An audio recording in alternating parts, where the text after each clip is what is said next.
야고보서 1장 1절입니다. 다 같이 봉독합니다.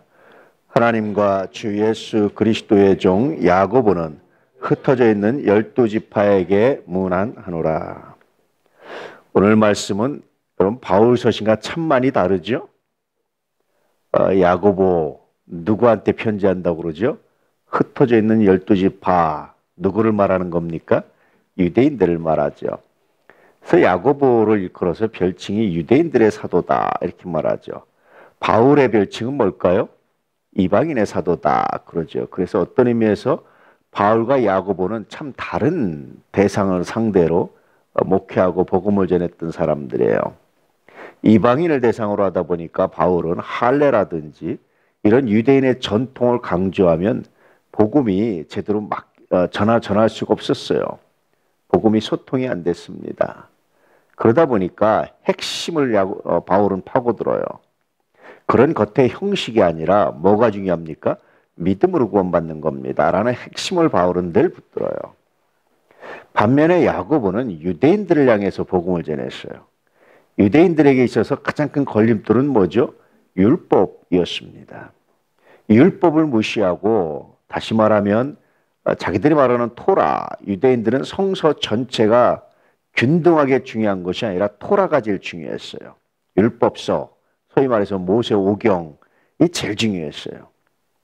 이 모세오경을 핵심으로 해서 예언서가 쌓여 있고 예언서를 또 보충 설명하기 위해서 시편이나 이런 성문서가 존재했단 말이죠. 그래서 유대인들은 성서를 우리처럼 바이블이라고 말하는 것이 아니라 타나크 이렇게 불렀어요. 타나크, 토라, 또 느바임, 케투빔, 토라, 예언서, 성문서 이 세 가지를 합쳐서 첫 글자만 따서 타나크라고 불렀어요. 그만큼 토라가 중요했어요. 율법이 중요했어요. 이 율법을 무시하고는 유대인들에게 복음을 전할 수가 없었습니다. 야고보는 이런 관점을 가지고 복음을 전해요. 그러니까 서로 다른 대상에게 효과적으로 복음을 전하기 위해서 중요한 관점을 가지고 있습니다. 물론 공통점은 뭐죠? 예수 믿어야 구원받습니다. 라는 거예요. 근데 야고보, 바울은 예수 믿어야 구원받지 다른 건 다 필요 없습니다. 라고 말했다면 야고보는 그런 믿음이란 뭐냐? 믿음이라는 것은 행함이 수반돼야 된다라고 야고보는 이야기하는 거죠. 그 행함이 뭡니까? 율법인 거예요. 좀 더 정확히 말씀드리면. 그러니까 우리가 예수를 믿기 때문에 율법을 무시하거나 버리면 안 됩니다. 예수님도 율법의 1.1획도 버리지 않으셨습니다. 폐하지 않으셨습니다. 이제 이런 관점에서 보고 있는 겁니다. 그래서 서로 다른 관점을 가지고 있지만 예수님에 대한 설명을, 복음에 대한 설명을 좀 다른 관점에서 하고 있다는 것이지 본질적으로 다르지 않습니다. 둘 다 믿음으로 구원받습니다라는 거예요. 그런데 이 믿음으로 구원받습니다라는 것이 들어오다 보니까 뭐가 무너집니까? 삶이 무너졌어요. 방종한 일들이 나타났어요. 이런 일들이 초대교회도 그렇고 또 역사에서 여러 번 나타납니다. 유명한 사람이 어거스틴 혹은 아우구스티누스 이렇게 부르는 사람이 있습니다. 기독교 교부 중에 제일 유명한 사람 중에 하나예요. 이분이 방탕한 생활하다 예수 믿고 구원받았어요. 그러다 보니까 자기는 은혜가 중요해. 내가 구원받은 건 하나님의 은혜다. 나같이 방탕한 사람이 구원받은 건 하나님의 은혜다라는 생각을 가졌어요. 거기에 비해서 펠라기오스라는 사람이 있었는데 이 사람은 굉장히 올곧은 생활을 했어요. 윤리적으로. 그러다가 로마를 갔는데 로마가 너무 방탕한 거예요. 예수 믿는다는 이유로. 이신칭이 믿음으로써 구원받는다는 이유 때문에. 그러니까 다시 말하면 구원은 받고 싶은데 예수님처럼 살기 싫은 사람들이 내세운 허울이 이신칭이었어요. 여기에서 강하게 비판하고 서로 부딪힙니다. 나중에 펠라기오스는 너무 지나쳐서 이단으로 정죄받았지만 그러나 야고보도 똑같은 문제를 안고 있는 거예요. 바울에 의해서 믿음으로써 구원받는다는 이야기, 또 베드로나 많은 사도들의 합의였거든요. 사도행전 15장에 보면. 그래서 그것이 정말 귀하고 아름다운 건데 근데 내가 믿음으로 구원받는 거지 행위가 무슨 필요가 있어 라고 말해서 방종한 일들이 나타나기 시작했어요. 그래서 이 일을 방지하기 위해서 야고보는 믿음이 뭐냐, 참된 믿음이 뭐냐, 그래서 우리가 거룩하게 살아내는 것이다. 왜냐하면 예수 믿기 때문에 라고 말하는 거죠. 근데 이게 거꾸로 하면 곤란해요. 그러면 거룩한 삶이 없으면 믿음이 아닌 거냐? 이렇게 말하면 곤란해져요. 굉장히 그래서 야고보서는 예민한 문제입니다. 예리한 문제입니다. 루터는 그래서 야고보서를 지푸라기 복음서, 없어도 좋을 것이 있다라고 혹평을 했던 성서가 야고보서였어요. 야고보서에 대한 오해죠. 사실 루터가 오해한 거죠. 오늘부터 이제 야고보서를 보면서 야고보서의 진가, 특히 이 야고보와 바울의 만남, 믿음으로써 구원받는 이 거룩한 진리가 야고보서를 통해서 어떻게 투영되는지를 이제 우리가 살펴봐야 돼요. 늘 말씀드렸지만 야고보서의 주제는 행함이 아닙니다. 믿음입니다. 예컨대 행함이 없는 믿음은 죽은 믿음이다라고 말할 때 주어가 뭐죠? 믿음이에요. 믿음.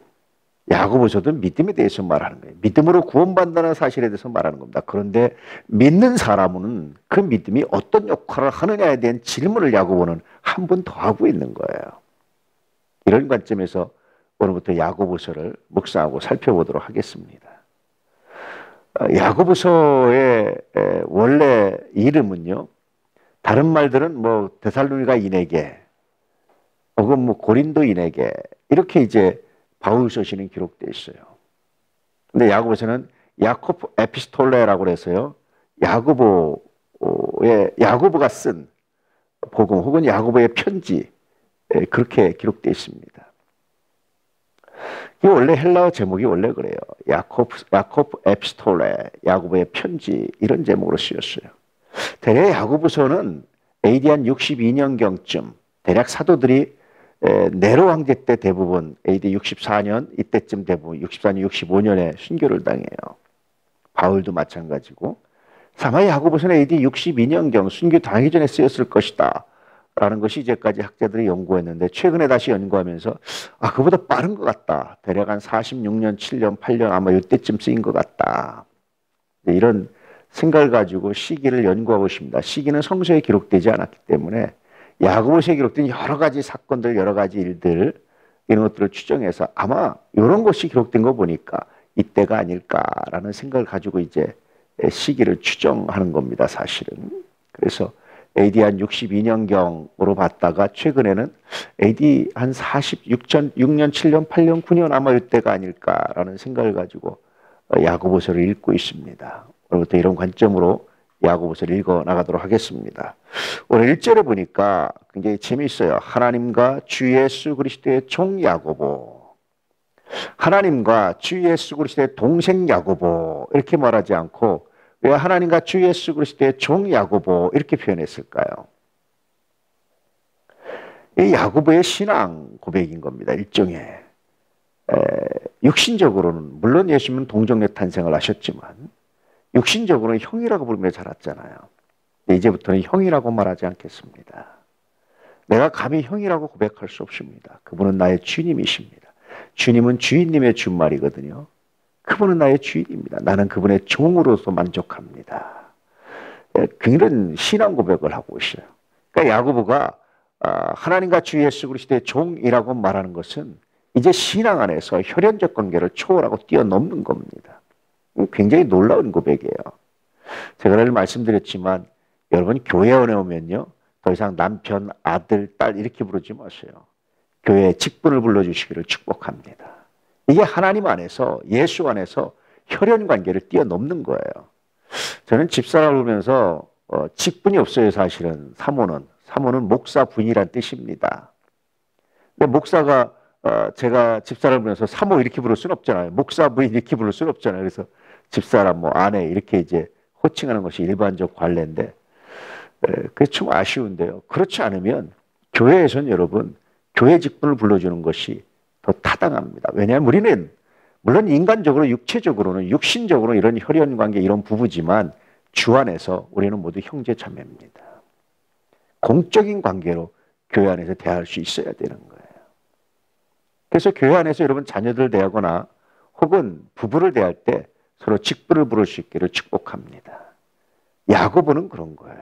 야고보는 형님 이렇게 말하지 않고 나는 당신의 종입니다.